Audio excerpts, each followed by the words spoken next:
This is a place the United States has been before, one where hospitals are pushed to the brink amid viral outbreaks. We're certainly seeing a lot of infections or respiratory infections. That's not out of the normal heading into the colder months.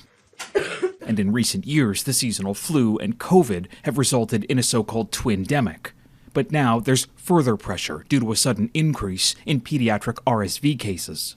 It's 2-3 times the volume we're seeing.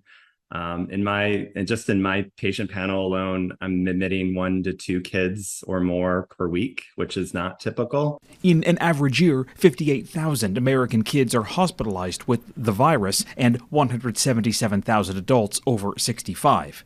But COVID might be making things worse and turning this into a tripledemic. We haven't had a lot of respiratory illnesses for 2.5 years now.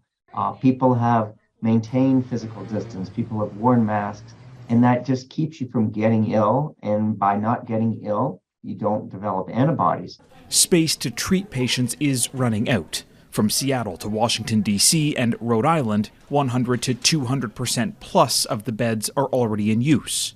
In some cases, ventilator usage is also rising. I think you're seeing a tidal wave sweeping across this country right now. RSV doesn't have a vaccine, leaving doctors and public health officials to urge people to roll up a sleeve. That will keep people out of the hospital, prevent people from getting seriously ill. And its timing could be essential. The U.S. flu season is already ahead of schedule. 1/5 of the country is experiencing high activity, leaving healthcare workers to fear that while it might not be as bad as in years prior, it is only going to get worse.